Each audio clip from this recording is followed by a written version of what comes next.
Okay, good afternoon. So this afternoon, I will be discussing the strategic marketing planning and analysis. Okay, so let's start. So the strategic marketing planning frameworks. So what is SMPF or the strategic marketing planning framework? So it is the visual representation of how marketing gets done. Then it details how you will execute your marketing plan and deliver your content to your audience. So it also guides the organizations in developing effective marketing strategies. Now, what are its benefits? So it saves time by making expectations clear and avoid reduce or errors. It also allows you to clearly communicate and designate roles and responsibilities for your various teams or transfer people between roles if necessary. So it also keeps you and your team focused on the same page. And it creates a home for all the templates, guides, tools, and assets that makes your marketing strategy and everyone on your team might need to access. So it also improves the overall marketing strategy, which in turn benefits the growth and success of your company. Now, there are five types of marketing framework that are usually known. First is the 7 P's of marketing mix. Next is the STP marketing model or the segmentation, targeting, positioning. Third is the Porter's five forces. Fourth is the SWOT analysis. And lastly, the PSTEL analysis or the political, economic, social, technological, environmental, and legal analysis. So let's go dive right into the 7 P's of marketing mix. So 7 P's of marketing mix helps you analyze and optimize every fact of your business to ensure the success, whether you are just starting a new company or simply you want to evaluate your current process and optimize the campaign performance.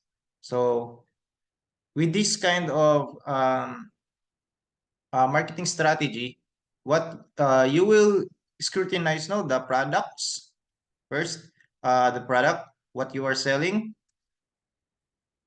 the price or the how much the product cost. Third is the place where the product is being sold. Next is you will need to uh, look into the promotional strategies on how you will share your product with your audience. So it's getting not letting the your target customers know that your product is existing. Fifth is the people or the person or the uh, person who are involved in the production, the promotion and distribution of the product. Next is the process. On this talks about how the product is delivered to the customer. And lastly is the physical evidence or how you can prove to your customers that your business exists, or it will talk about the legalities of your business. So um, these seven components, so these are the things that you need to analyze when you are using the 7 P's of marketing mix. So the product, the price, if it is uh, strategically or priced correctly. Next is it if it has it is placed on the correct venue or target place. Then the promotion on how you're going to promote or make your audience know that you have a product that is selling. Then the people who are involved in the production, promotion, or the activities in your company, the process, the uh, on how the product is delivered to the customer, and the physical evidence on how you are going to prove your customers that your business exists. The second marketing model is the STP. So it is a top-down approach that focuses on getting highly personalized and applicable information to an extremely targeted audience. So it is a marketing framework that best suits if your product is fairly specific. So STP stands for segmentation, targeting, and positioning. So when we say segmentation, this is dividing your audience into different sections. For example, you are segmenting them based on their sex, age, sex, or income class classification. So next is the targeting. So it determines who will want or need your product the most. So best thing to do for the targeting is knowing what your product is solving. So for example, kung ang iyong product is good for uh, sa mga babies, so ang iyong mga target market na dapat kunin is yung mga parents or mga moms and dads na bibili ng iyong produkto. For example naman, if your product is uh, yung cellphone, iPhone, so hindi mo naman pwede yung i-market dun sa mga low income class earners. So yung tina-target mo ay yung middle class to the upper class. Positioning naman is determines how you make the product the most appealing to your target or audience. So what is your selling point, or uh, what is your selling point of your product compared to others, or kung ano yung uh, edge ng yung product. It may be mas mabilis siya, or mas maganda yung pagkakagawa or paglabas ng isang produkto, mas maganda ang pagkagagawa niya o pagkakat, or mas efficient ba siya, or mas smooth ba yung niya, yung compared sa ng texture compared sa ibang produkto. Sa next na model naman is the Porter's Five Forces. So it looks mostly at the outside factors that could affect the success of your business. So it includes the supplier power. So tinitingnan dito kung ilan nga ba yung mga other suppliers, or yung mga ibang nagbebenta na kapareha ng kaprodukto mo. So it also differentiates what differentiates them from yours and the cost of their product compared to yours. So tinitingnan din dito yung pricing natin. Next is the buyer power. So generally, it's the customer's ability to influence decisions made by the company. So kung yung target market ba natin is kaya bang makabili, or kaya ba ng income nila na bumili sa presyo na binigay natin or i-offer natin sa ating ang produkto. As to threat of substitution naman, this refers to the thing that compares your product to others in the market. So, for example, yung coffee product. So, malamang marami ang nagkakape sa atin ngayon. Pero pag uh, dahil sa side effects ng coffee, na palpitation, may ibang hindi pwedeng magkape kasi nagpa-palpitate sila. So, ang ginagawa nila as a substitute to the coffee is ang tinitake nila is yung corn coffee. Next naman is the threat of the new entry. So what are the barriers that might you face when you are entering the new market? It may be the competition or the pricing, kasi yung iba pag uh, pag pag sali mo sa market, or pag enter mo sa market is meron ng mga uh, nakaposisyon na mas mababa ang mga presyo nila. So ganyan yung threat on your entry. So another thing po na kino-consider dito is yung capital na kailangan mo in order for you to enter the market.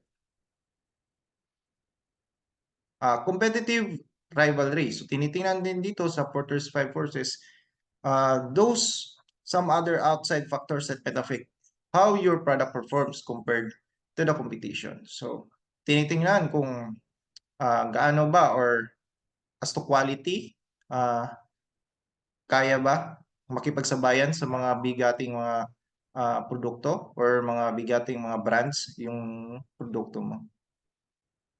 Next, marketing strategy is this is what we call the uh, environmental scanning, or this is the process of monitoring, evaluating, and disseminating information from external and internal environments to key people within the organization. So it is a systematic approach to understanding the forces and factors that can impact the organization.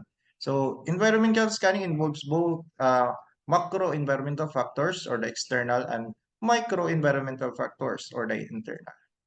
So tinitingnan po dito no yung yung kung sa environment kung saan po tayo nakapwesto. So malamang kung dito sa lokal kung kaya ba ng tinitingnan dito kung for example yung external factors are yung mga buyers natin or yung mga customers natin, meron bang sapat or meron bang kakayanan na bumili ng ating produkto. At as to naman sa internal factors is that tinitingnan dito rin, for example, if meron bang mga skilled workers na available dito sa atin para makapagtrabaho sa iyo para gumawa ng iyong produkto. Next naman is the SWOT analysis. So ang SWOT analysis is the strategic planning tool that helps the organizations identify their internal strengths and weaknesses, as well as the external opportunities and threats. So it is a framework for understanding the current state of the organization and devising strategies to leverage strengths, address weaknesses, capitalize on opportunities, and mitigate threats. So way back naman po sa environmental scanning, so there are micro-environmental factors such as the PISTEL analysis. So ito po yung ating tinatawag na PISTEL analysis. So sa PISTEL analysis, tinitingnan dito ang political side ng isang negosyo natin. So the government policies, the stability, and regulations. So bakit po ba importante yan? Kasi minsan may mga produkto or mga products na minsan pinagbabawal ng ating or riniregulate ng ating gobyerno. For example is yung liquor products. So ang liquor products, hindi ka pwede magbenta ng liquor products within around 50 kilometer radius or 20 kilometer radius galing sa mga simbahan or sa may mga paaralan. So that is why tinitingnan to yung mga ganyan po. Next is the economic. So the economic conditions, inflations, and exchange rates. Yan ang dinitingnan din dito. Sa social naman, the cultural trends, the demographics, and the social values. The technological advancements and innovations.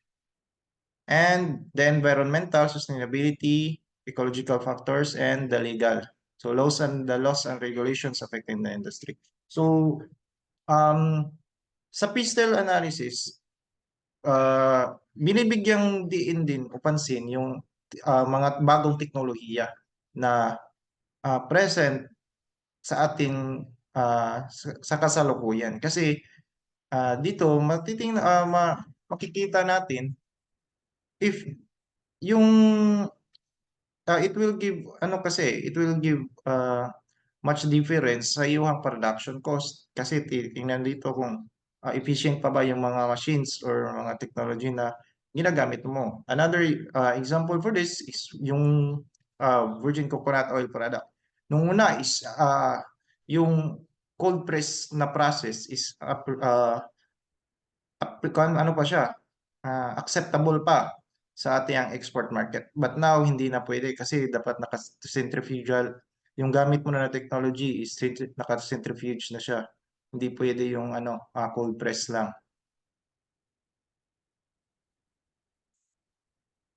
So, for the microenvironmental factors, tinitingnan dito yung customers, yung nila, preferences, behavior, at saka their needs. Kasi ah, kung ano ang kailangan nila, dapat yun ang ating isatisfy as a producer or gumagawa ng mga produkto or nagbebenta. As to the competitors naman, the action strategies, strengths, and the weaknesses ng mga competitors natin. Tinitingnan din natin yan kasi diyan tayo nagbabase kung saan tayo pwesto. As to the pricing, uh, the quality, and yung na rin, on how we're be able to uh, intensify our marketing strategy or mga pakulo natin para makakuha pa tayo ng mga uh, maraming customers. So tinitingnan yung kompetensya natin. As to the suppliers naman, tinitingnan dito if yung bargaining power and how reliable ang supplier ba natin. If kaya bang i-supply yung demand natin. If, for example, yung sa Coca-Cola products, dapat yung mas marami dito sa sa lugar na paglalagyan mo ng business is maraming mga sugarcane na plantations. Kasi kung wala, medyo magkakaproblema ka talaga sa supply ng iyong raw material sa paggawa ng Coca-Cola. Intermediaries. So this talks about the distribution channels, the retailers and the agents na. So next naman is the publics or the media, the government bodies, and the interest groups. So sa SWOT analysis naman, ang SWOT analysis, tinitingnan dito ang internal and external factors din. So ang internal factors, this consists of the strengths and weaknesses ng isang kumpanya.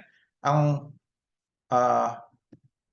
external factors naman ito, tinitingnan dito is the opportunities and threats. So sa SWOT analysis, so it is the internal attributes and resources that give the organization a competitive advantage. So for example, yung meron siyang magandang brand, strong brand, meron siyang mga skilled na workforce, yung process niya is efficient, nami-meet niya yung rated capacity or maximum, nag-ooperate siya ng at maximum capacity. Yan yung mga uh, strengths ng isang kumpanya. Sa weaknesses naman, these are the internal attributes and resources that place the organization at a disadvantage. So, for example naman is lack of resources or kakulangan ng kapital. Outdated technology, isa din yan sa naitatala natin na isang weakness sa isang kumpanya. Poor branding image. For example, nasira yung image dahil sa mga bad reviews or mga ganyan. So the opportunities naman, so these are the external factors that the organization could exploit to its advantage. So yung opportunities natin is pwede siyang maging gawing strength ng isang kumpanya. So ito po ang mga example niyan, no?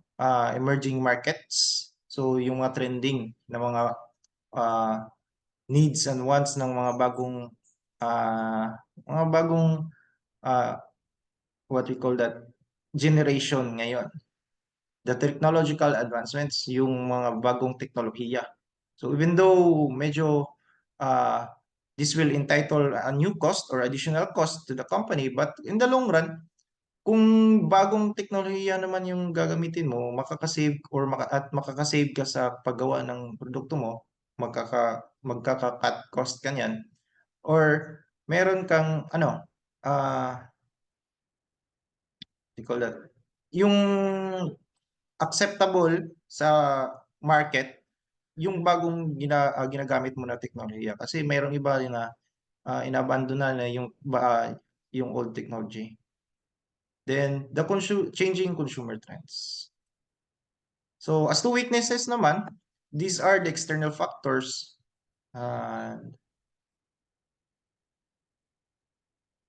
sorry. As to the threats naman, so these are the external factors that could pose challenges or risk to the organization. For example, merong isang uh, intense yung competition sa market or the economic downturns, then the regulatory changes. For example, ng intense competition is merong mga ano, meron sa pag-entry mo sa isang market, meron ng mga nakaposition na mas mabababa ang presyo at as to the quality, maganda rin yung quality.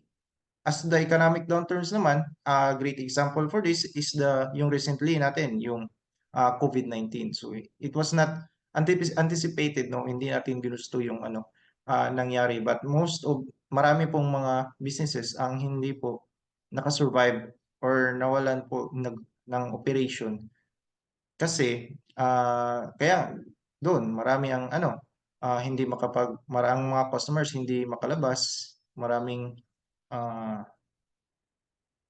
maraming hindi makabili ng mga produkto niya or makapunta sa store para bumili ng kanyang mga products. As the regulatory changes is the one that I have example, eh, ginawa yung pag-regulate ng vape. At first, marami ang tumitangkilik ng vape product kasi ang marketing pinopromote nila ito na mas maganda or mas healthy siya compared sa yung Yossi. Pero in the long run, they found out that yung vape pala is mas nakakasama pa siya kumpara doon sa Yossi. So, I think that's all for my discussions. So, lastly, no, let me share to you this quote that I had. So marketing is not about the selling products. It is about creating relationships and solving problems and fulfilling dreams. So thank you and good afternoon.